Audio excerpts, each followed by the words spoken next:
नमस्कार, मी मयुरी आणि आपण पाहत आहात 7 स्टार न्यूज।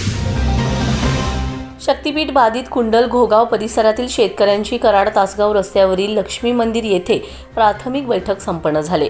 यावेळी रणसंग्रामचे अध्यक्ष व लढवय्ये नेतृत्व ॲडव्होकेट दीपक लाड, आसतचे मुक्त पत्रकार व पर्यावरण अभ्यासक शुभम पवार यांनी याबाबत बाधित शेतकऱ्यांची कैफियत जाणून घेतली। यावेळी ते म्हणाले, शक्तीपीठ नावाचे भूत शेतकऱ्यांच्या मानगुटीवर बसवण्याचा डाव आहे। तो क्रांतीभूमी कुंडल येथून हाणून पाडणार। नागपूर ते गोवा अदानी अंबानीचे उद्योगधंदे चालण्यासाठी हा नवीन महामार्गाचा घाट घातला असून महामार्ग बांधणीसाठी देवी देवतांचे नाव पुढे करून शेतकऱ्यांच्या डोळ्यांमध्ये धूळ फेकून त्यांच्या पुढील पिढीला देशोधडीला लावण्याचा उद्योग सरकार करीत आहे। 1 किलोमीटरला 100-150 कोटी खर्च करून लाखो कोटी खर्च करण्यापेक्षा इथला तरुण बेरोजगार आहे, त्यांना बळकट करा।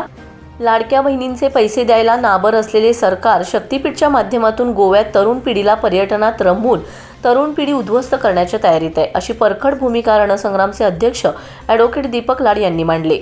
पर्यावरण अभ्यासक मुक्त पत्रकार शुभम पवार म्हणाले, सागरेश्वर हे हिरवाईने नटलेले अभयारण्य व वृक्ष संपदा नष्ट करण्याचा अमानवी प्रकार शक्तीपीठच्या माध्यमातून होणार आहे। तो खपवून घेतला जाणार नाही।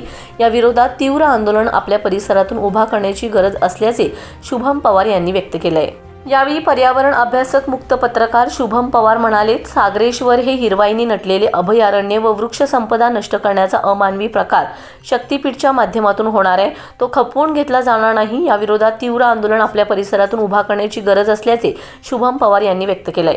बाधित शेतकरी दीपक चव्हाण, धोंडीराम गोरे, पीएच चव्हाण, शुभम पवार, नितीन चव्हाण, बाबासो जाधव, प्रशांत जाधव, शरद पाटील, रमेश जाधव, हनुमंत पवार, ऋषिकेश चव्हाण, किरण चव्हाण, संदीप चव्हाण, राहुल गडचे, सूर्यकांत बोधले, प्रताप पाटील, स्वप्नील पाटील, महेश गडचे, राहुल पाटील, किशोर पाटील, दिनकर हराळे, शंकर चव्हाण, मदन पाटील, जालिंदर जाधव, अजय शिंदे, किशोर पाटील यांच्यासह शेतकरी बांधव मोठ्या संख्येने उपस्थित होते। यावेळी शक्तीपीठ संघर्ष समितीची स्थापना करण्यात आली। रविवारी सायंकाळी 7 वाजता लक्ष्मी मंदिर कराड तासगाव रोड येथे पुढील दिशा ठरवण्याबाबत संघर्ष समितीच्या नेत्यांच्या उपस्थितीत बैठक आयोजित केल्याचं ॲडव्होकेट दीपक लाड यांनी कळवले। Bureau report 7 star news.